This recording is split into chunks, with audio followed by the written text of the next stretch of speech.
Hello friends, എല്ലാവർക്കും എക്കണോബൈറ്റ്സിൻ്റെ പുതിയ വീഡിയോയിലേക്ക് സ്വാഗതം. ഇന്ന് നമ്മൾ ഡിസ്കസ് ചെയ്യുന്നത് +1 എക്കണോമിക്സിൻ്റെ സെക്കൻഡ് ചാപ്റ്റർ ആയിട്ടുള്ള ഇന്ത്യൻ എക്കോണമി ഫ്രം 1950 ടു 1990 ആണ്. So once again welcome you all.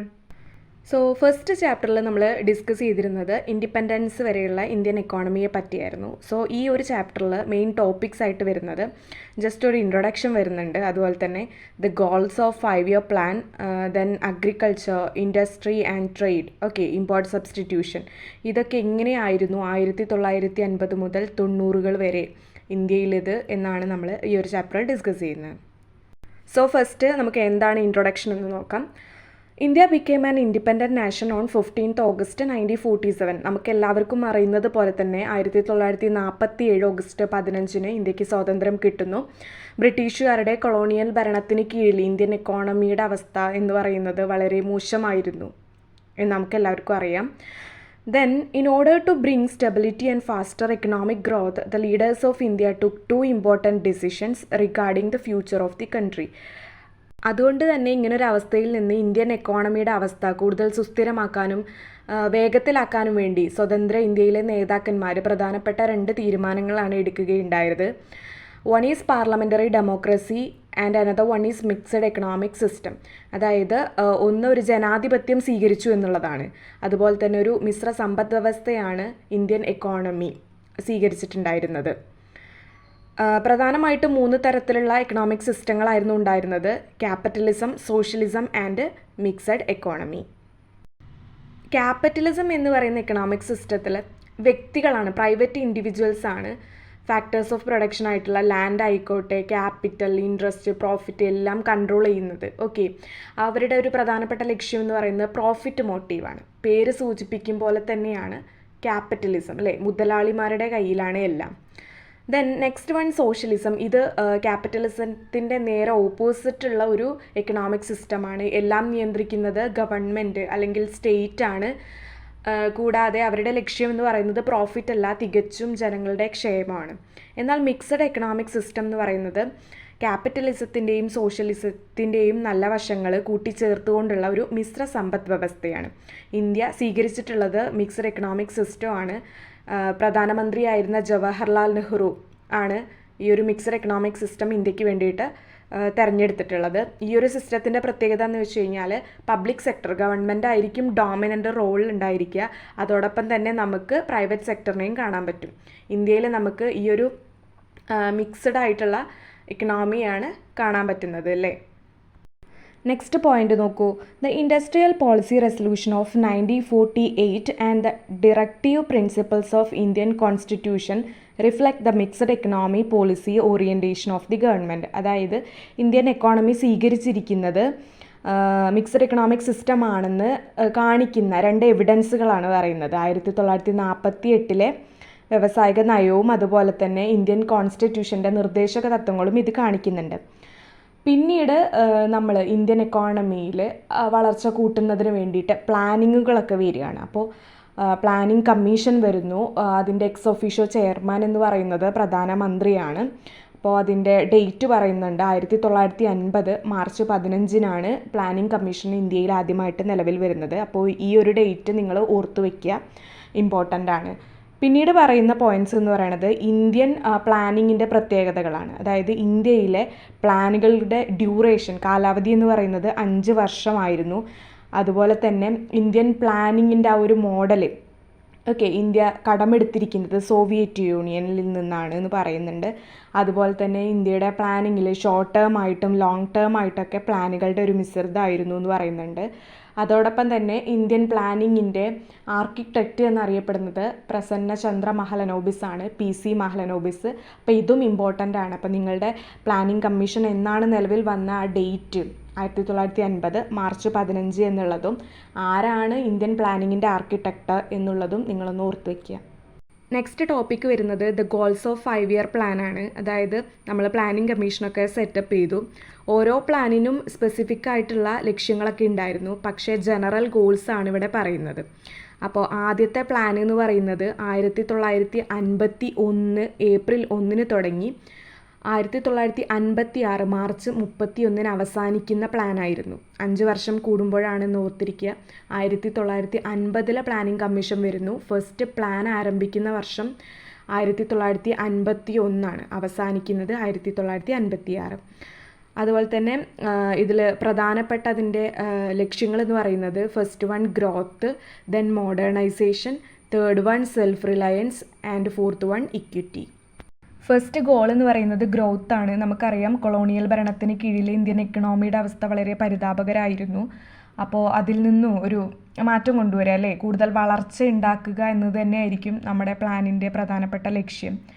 So first point, economic growth refers to the process whereby the real national and per capita income increases over a period of time.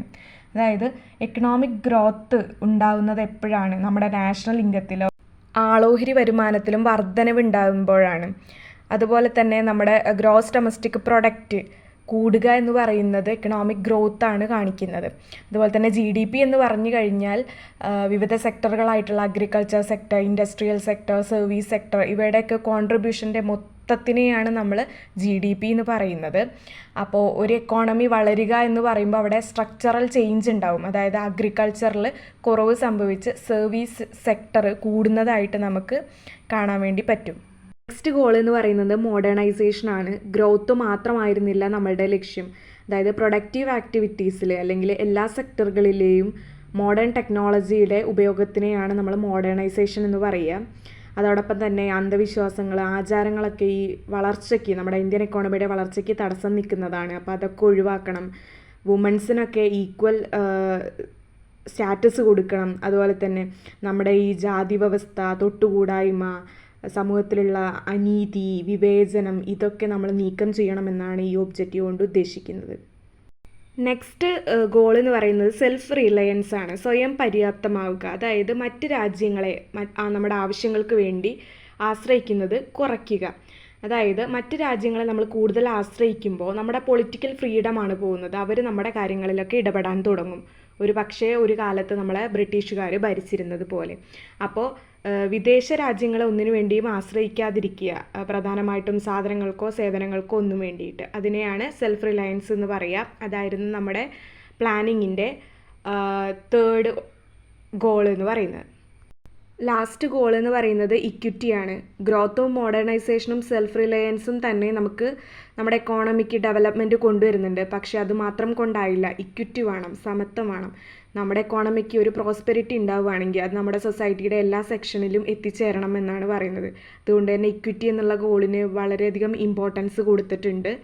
നമ്മുടെ India എന്ന് പറയുന്നത് ഒരുപാട് population ഉണ്ട്.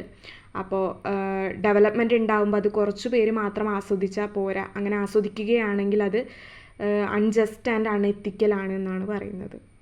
Next topic വരുന്നത് അഗ്രികൾച്ചറാണ്. 1950 മുതൽ 90 വരെ Indian എക്കോണമിയുടെ agriculture എങ്ങനെയായിരുന്നു എന്നുള്ളതാണ് ഇതിൽ പറയുന്നത്. അതായത് ബ്രിട്ടീഷ് ഭരണത്തിന് കീഴിൽ ഇന്ത്യൻ കർഷകർക്കോ അഗ്രികൾച്ചറിനോ യാതൊരു തരത്തിലുള്ള ഇമ്പ്രൂവ്മെൻറ്റും ഉണ്ടായിട്ടില്ല. അപ്പോൾ ഈ ഒരു ഇഷ്യൂ പരിഗണിക്കുക എന്നുള്ളത് തന്നെയായിരുന്നു ഇന്ത്യൻ പ്ലാനിങ്ങിൻ്റെ ആദ്യത്തെ ലക്ഷ്യമെന്ന് പറയുന്നത്. അതിനായിട്ട് 2 തീരുമാനങ്ങളാണ് എടുത്തത്. ഒന്ന് ലാൻഡ് റിഫോംസും മറ്റൊന്ന് ഗ്രീൻ റവല്യൂഷനായിരുന്നു. അപ്പോൾ ഭൂപരിഷ്കരണ നിയമത്തിൽ പ്രധാനമായിട്ടും അവരെടുത്തിരുന്ന തീരുമാനങ്ങൾ, ഫസ്റ്റ് വൺ എന്ന് പറയുന്നത് ബ്രിട്ടീഷുകാരുടെ കാലത്തുണ്ടായിരുന്ന ജമീന്ദാസിനെ ഒഴിവാക്കി. കൂടാതെ കർഷകർക്ക് അനുകൂലമായിട്ടുള്ള ടെനൻസി റിഫോം കൊണ്ടുവന്നു. ഭൂമിക്ക് പരിധി നിശ്ചയിച്ചു. ഭൂമി ഇല്ലാത്തവർക്ക് ഭൂമി വിതരണം ചെയ്തു. അതുപോലെ തന്നെ കോപ്പറേറ്റീവ് സഹകരണ കൃഷിക്കൊക്കെ പ്രാധാന്യം കൊടുക്കുകയും ഉണ്ടായി. നെക്സ്റ്റ് ടോപ്പിക്ക് ഗ്രീൻ റവല്യൂഷനാണ്. 1960കളിൽ ഇന്ത്യയിലെ 7 ജില്ലകളിലായിട്ട് അഗ്രികൾച്ചറിൽ പുതിയ ടെക്നോളജി യൂസ് ചെയ്ത് നോക്കുകയുണ്ടായി. ഈ പ്രോഗ്രാമാണ് intensive agriculture district program IADP. പിന്നീട് ഹൈ ഈൽഡിംഗ് വെറൈറ്റി പ്രോഗ്രാമുകളൊക്കെ ആയിട്ട് അത് എക്സ്റ്റെൻഡ് ചെയ്തു. ഇതാണ് പിന്നീട് ഗ്രീൻ റവല്യൂഷൻ എന്നറിയപ്പെട്ടത്. ഗ്രീൻ റവല്യൂഷൻ്റെ ഫാദർ എന്നറിയപ്പെടുന്നത് അമേരിക്കൻ ബയോളജിസ്റ്റ് ആയിട്ടുള്ള നോർമൻ ബോർലോഗാണ്. പക്ഷേ നിങ്ങൾ നെക്സ്റ്റ് പോയിൻ്റാണ് നോട്ട് ചെയ്യേണ്ടത്. ഇന്ത്യയിലെ ഗ്രീൻ റവല്യൂഷൻ്റെ ഫാദർ എന്നറിയപ്പെടുന്നത് പ്രൊഫസർ MS സ്വാമിനാഥനാണ്. നെക്സ്റ്റ് പറയുന്നത് ഗ്രീൻ റവല്യൂഷൻ്റെ ഫീച്ചേഴ്സുകൾ എന്തൊക്കെയാണെന്നാണ്. അതിലാദ്യത്തേത് അത്യുൽപാദന ശേഷിയുള്ള വിത്തിൻ്റെ ഉപയോഗം, അതുപോലെ തന്നെ രാസവളങ്ങളുടെയും കീടനാശിനികളുടെയും ഉപയോഗം. കൂടാതെ മോഡേൺ ഫാം ഇംപ്ലിമെൻറ്റ്സ് ആയിട്ടുള്ള power tillers, tractors, water pump ഇവയുടെയൊക്കെ ഉപയോഗം, ബെറ്റർ ആയിട്ടുള്ള ജലസേചന സൗകര്യങ്ങൾ, കുറഞ്ഞ പലിശ നിരക്കിൽ കർഷകർക്ക് ലോണുകളൊക്കെ അവൈലബിൾ ആയി എന്നുള്ളതൊക്കെ ഗ്രീൻ റവല്യൂഷൻ്റെ ഫീച്ചേഴ്സുകളാണ്. ഗ്രീൻ റവല്യൂഷന് പ്രധാനമായിട്ട് 2 ഫേസ് ഉണ്ട് എന്നാണ് പറയുന്നത്. ആദ്യത്തേത് 1965 മുതൽ 75 വരെ 10 വർഷം. ദെൻ നെക്സ്റ്റ് വൺ എന്ന് പറയുന്നത് 1975 മുതൽ 85 വരെയുള്ള 10 വർഷം. ആദ്യത്തെ ഫേസിൻ്റെ പ്രത്യേകത എന്താണെന്ന് വെച്ച് കഴിഞ്ഞാൽ എല്ലാ ക്രോപ്പുകളുടെയും ഉൽപ്പാദനം കൂടുകയുണ്ടായി. പക്ഷേ പ്രധാനമായിട്ടും വീറ്റിൻ്റെ പ്രൊഡക്ഷനാണ്, ഗോതമ്പിൻ്റെ പ്രൊഡക്ഷനാണ് കൂടിയത്. അപ്പോൾ വിമർശകർ ഈ ആദ്യത്തെ ഗ്രീൻ റവല്യൂഷൻ്റെ ആദ്യത്തെ ആ ഒരു കാലഘട്ടത്തെ വീറ്റ് റവല്യൂഷൻ എന്നാണ് വിളിക്കുന്നത്. സെക്കൻഡ് ഫേസ് ആയപ്പോഴേക്കും ഗോതമ്പ് മാത്രമല്ല ഒട്ടുമിക്ക ക്രോപ്പിൻ്റെയും പ്രൊഡക്ഷൻ കൂടുകയുണ്ടായി. അത് ഇന്ത്യക്ക് സെൽഫ് സഫിഷ്യൻസി കൊണ്ടുവന്നു എന്നാണ് പറയുന്നത്. അതുപോലെ തന്നെ ഈ അഗ്രികൾച്ചർ പ്രൊഡക്ഷൻ കൂടിയപ്പോൾ അത് മാർക്കറ്റബിൾ സർപ്ലസ് ഉണ്ടാക്കിയെന്ന് വെച്ച് കഴിഞ്ഞാൽ കർഷകർക്ക് ആവശ്യത്തിന് ഉപയോഗിച്ചതിന് ശേഷം മാർക്കറ്റിലും കൊണ്ട് വിൽക്കുന്ന തരത്തിൽ ഉൽപ്പാദനം വർദ്ധിക്കുകയുണ്ടായി. പിന്നീട് പറയുന്നത് ഗ്രീൻ റവല്യൂഷൻ്റെ അച്ചീവ്മെൻറ്റ്സ് എന്തൊക്കെയാണെന്നുള്ളതാണ്.